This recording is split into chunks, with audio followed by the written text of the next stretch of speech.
Oi? Vem sempre por aqui? Não. Hoje, um tema que muita gente não sabe que acomete os cães e gatos, mas você vai descobrir agora.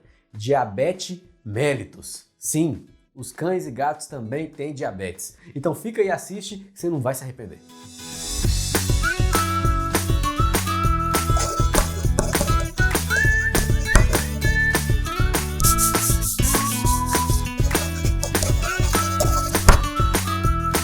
Primeiramente, a gente tem que entender o que é diabetes. A diabetes, gente, é uma deficiência relativa ou absoluta da insulina.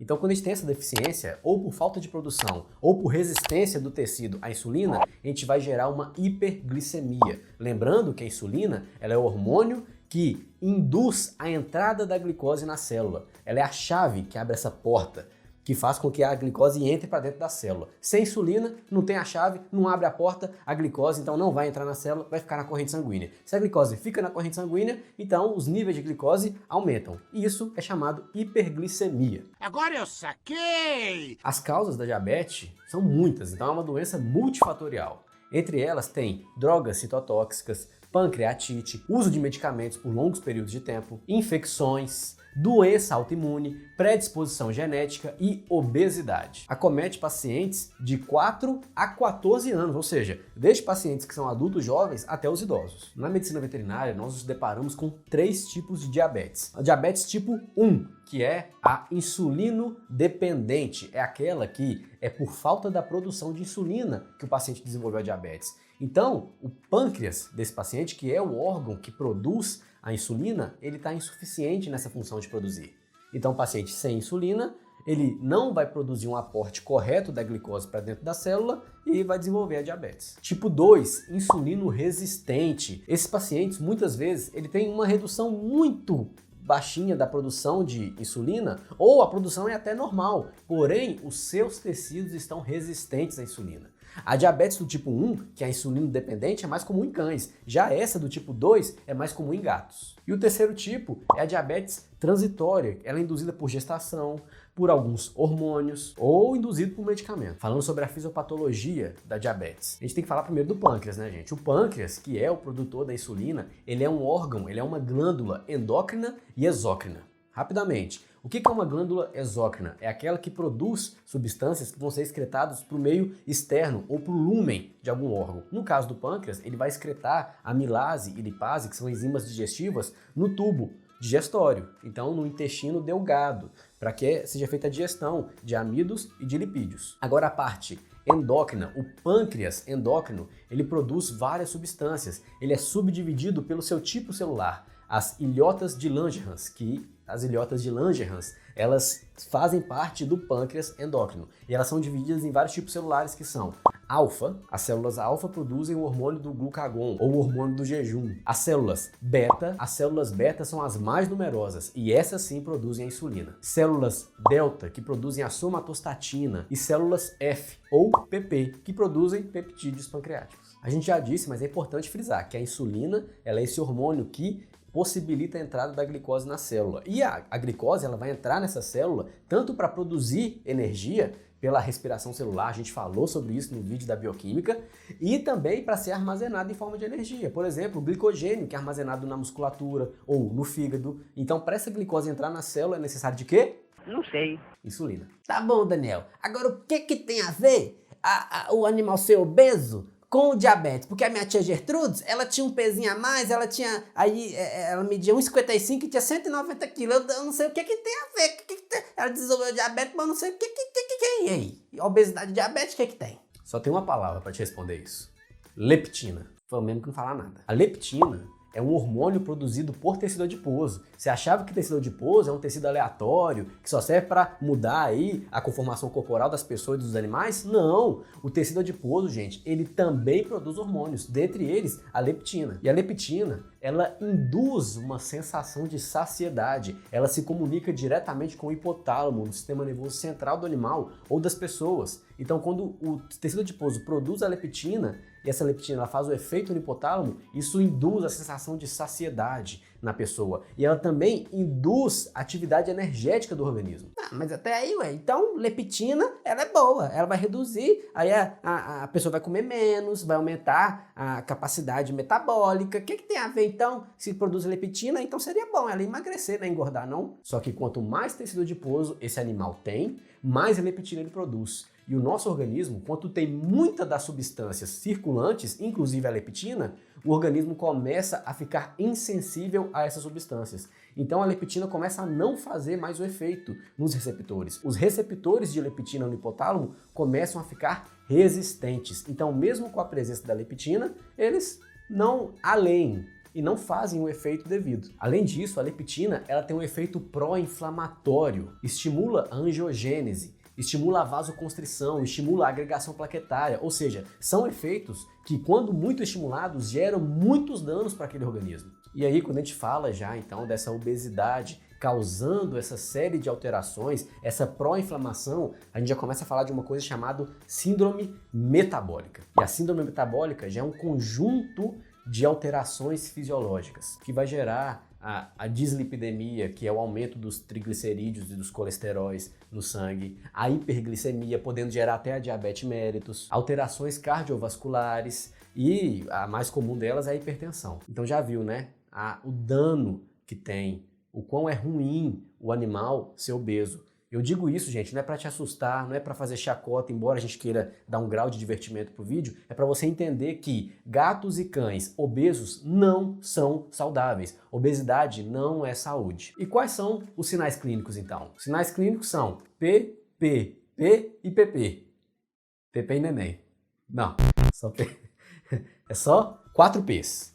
Poliúria, polidipsia, perda de peso e polifagia. Esse dedo meu é difícil demais. Poliúria. O que é poliúria? É o animal urinar muito. Com a hiperglicemia, né? Lembrando que a glicose, o teor de glicemia normal dos pacientes, dos animais, dos cães e dos gatos, é de 70 a 120, variando um pouquinho aí, dependendo do laboratório que fizer o exame. 70 a 120 miligramas por decilitro de glicose. E quando esse valor ele sobe bastante, ele passa de 180 miligramas por decilitro, isso exacerba a capacidade dos rins de reterem a glicose. Então a glicose que não deve sair na urina começa a sair. Porém, indo junto com a glicose, a água vai atrás. Por quê? Por osmose. Então o fator osmótico aumenta a quantidade de urina deste animal. A gente chama isso de diurese osmótica ou xixizão doce. Por quê? Porque tem muita quantidade e sim, eu nunca provei, na verdade. Mas eu acredito que é doce porque dos sinais clínicos observados é aonde o animal urina, se enche de formiga. Então, possivelmente, deve ter mesmo um gosto adocicado pela quantidade de glicose que tem ali. A polidipsia, que é o aumento da ingestão de água, secundário à poliúria. Para o animal não desidratar, ele bebe muita água. A polifagia, que é se alimentar, que é comer muito. Por quê? Porque a glicose ela não está sendo utilizada, importada para as células. Se o centro de saciedade não está conseguindo importar a glicose, é a mesma coisa daquele animal não ter se alimentado. O organismo dele fica pedindo mais glicose. É como se ele não tivesse a glicose circulante. Embora o sangue dele estiver cheio de glicose, as células, como não estão conseguindo se preencher dessa glicose, elas mandam sinais para que o animal coma. Então ele vai ter muita fome. E ainda assim vai perder peso, que é o quarto sinal mais comum. Por quê? Porque se ele não está conseguindo importar a glicose, ele não consegue ter reserva energética. Então, muitas vezes, aquele animal que era obeso começa a perder peso rapidamente. Gente, obesidade não é legal, mas o obeso que perde peso muito rápido também é preocupante. A não ser que a perda de peso seja controlada por um nutricionista, por exercício físico. Agora, se ele está comendo a mesma coisa ou até mais e está perdendo peso, isso sim é muito preocupante. Para fechar um diagnóstico preciso, nós devemos observar alguns sinais, como por exemplo, primeiro, a hiperglicemia. Então, um exame simples, que é com o glicosímetro aferir a glicemia desse paciente. Se estiver muito alta, a gente já suspeita aí da diabetes, mas é necessário que a gente faça várias aferições para ver se essa aferição está correta. E é interessante aferir em jejum. A glicosúria persistente, então quando a gente faz o exame de urina de rotina, a urinálise, a gente vê que tem glicose. Dosagem de frutosaminas. Frutosaminas são proteínas do sangue que foram conectadas, glicadas. Elas se ligaram à glicose. Quando tem muita glicose, então muita albumina se conecta com a glicose, gerando a frutosamina. Se essa proteína está alta, a gente fecha o diagnóstico. Porque para que aumente a quantidade de frutosaminas, é necessário que já tenha 2 semanas de hiperglicemia. Então, quando você afere a glicose no consultório, você está vendo a glicemia naquele momento. Mas quando você tem um aumento de frutosamina, você sabe que tem pelo menos 2 semanas que esse paciente está com a hiperglicemia. Hemoglobina glicada é outro exame utilizado. Enquanto a frutosamina dura 2 semanas no sangue, a hemoglobina glicada dura até 2 meses. Aferição da própria insulina sanguínea, esse é menos utilizado, mas é uma ferramenta também. Dosagem de hormônios, a gente falou da síndrome metabólica, ela também altera outros hormônios. Os mais comuns são os hormônios produzidos pelas adrenais ou suprarrenais, gerando hiperadrenocorticismo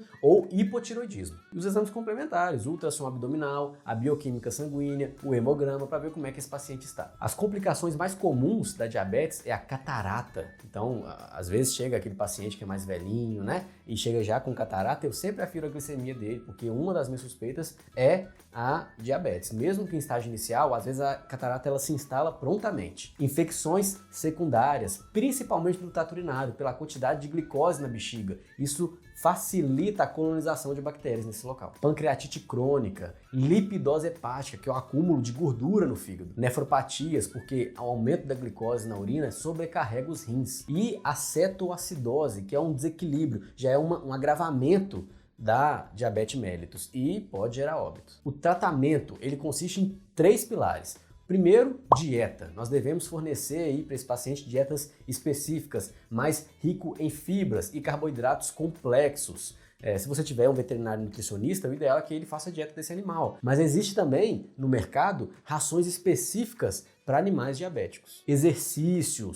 Assim como nos seres humanos, para os animais também é muito importante que eles façam exercícios, para que eles controlem o peso, sim, mas que também facilitem o uso, a eficácia da insulina que está sendo administrada. Então, quando esse animal ele faz os exercícios, a insulina ela vai conseguir fazer o melhor efeito nos tecidos. Terceiro pilar, a insulinoterapia. Não sei se você já teve contato com pessoas que são diabéticas, mas elas utilizam insulinas no dia a dia. Nós temos 3 tipos mais comuns. Primeiro é a insulina regular ou de ação rápida. Essa aí vai ter um pico de ação de 2 a 3 horas. Segundo é a de ação intermediária ou NPH. Geralmente o pico de ação dessa é de 5 a 8 horas. E a terceira é de ação prolongada. Geralmente essa é feita no máximo 1 vez no dia, enquanto as outras podem ser feitas 1 ou 2 vezes dependendo do grau. Para achar a dose adequada e a frequência de utilização correta dessa insulina, é necessário fazer a curva glicêmica, que são aferições da glicemia feitas de forma seriada, dentro de 12 ou 24 horas. E tem também o tratamento de suporte. Por exemplo, se esse paciente está com alguma infecção, é necessário tratar essa infecção. Se ele está com uma hepatopatia, trata para melhorar essa qualidade do fígado. Se ele está com desarranjo hormonal, o hipotiroidismo, é necessário entrar com tratamento para isso também. E é isso. Espero que você tenha gostado. Se você entender um pouco mais sobre a diabetes mellitus nos animais e acha que essa informação vai ser bacana para outras pessoas, curta esse vídeo e compartilhe nas redes sociais. Se inscreva no nosso canal e clique no sininho para ativar as notificações. Valeu!